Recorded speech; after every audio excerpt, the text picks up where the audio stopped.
భారతీయ రాష్ట్ర సమితి పార్టీకి మళ్లీ మంచి రోజులు వచ్చినట్టేనా అని సూచనలు కనిపిస్తున్నాయి. కల్వకుంట్ల కవిత బెయిల్ పిటిషన్ నేడు సుప్రీంకోర్టులో తీర్పు. ఎటువంటి వార్త వస్తుందనేనని భారతీయ రాష్ట్ర సమితి పార్టీ కార్యకర్తలు, అభిమానులు ఉత్కంఠంగా ఎదురుచూస్తున్నారు.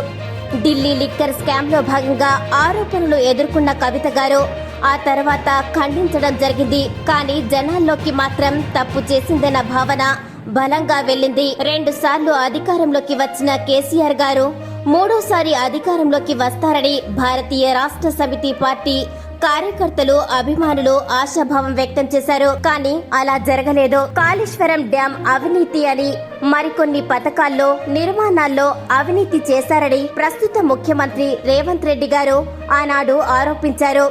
భారతీయ రాష్ట్ర సమితి పార్టీ ఇక పడిపోవడానికి బీజం వేసిన రేవంత్ రెడ్డి గారు చివరిదాకా ప్రజల్లో పోరాడి కాంగ్రెస్ పార్టీని అధికారంలోకి తీసుకువచ్చి ముఖ్యమంత్రి స్థానాన్ని సంపాదించుకున్నారు.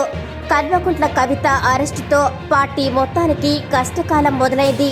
ఇక పార్టీ పని అయిపోయింది అని కార్యకర్తలు, అభిమానులు సైలెంట్ అయ్యారు. కానీ పార్టీ మీద సానుభూతి కాస్త పోయిందన్న కారణం కేవలం కల్వకుంట్ల కవిత వలనే అని కార్యకర్తలు మండిపడ్డారు.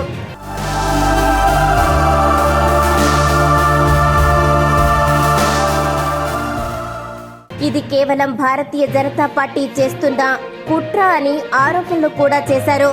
అసెంబ్లీలో హరీష్ రావు గారు, కేటీఆర్ గారు మాత్రమే పార్టీని ముందుకు నడిపిస్తున్నారు.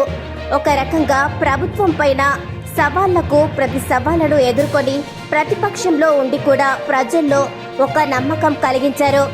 మరో విషయం ఏంటంటే భారతీయ జనతా పార్టీతో మాట్లాడుకొని మోడీ గారి సహాయంతో బెయిల్ వచ్చేలా కుమ్మక్కయ్యారని ప్రచారం కూడా జరుగుతుంది.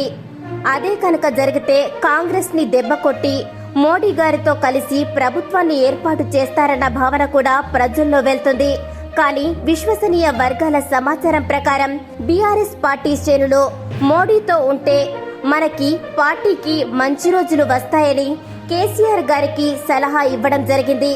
మరి కేసీఆర్ గారు కాస్త ఆలోచించుకొని నిర్ణయం తీసుకుంటామని చెప్పినట్లుగా సమాచారం. మరిన్ని వీడియోస్ కోసం GV news Telugu YouTube channel ని లైక్, షేర్ అండ్ సబ్స్క్రైబ్ చేయండి.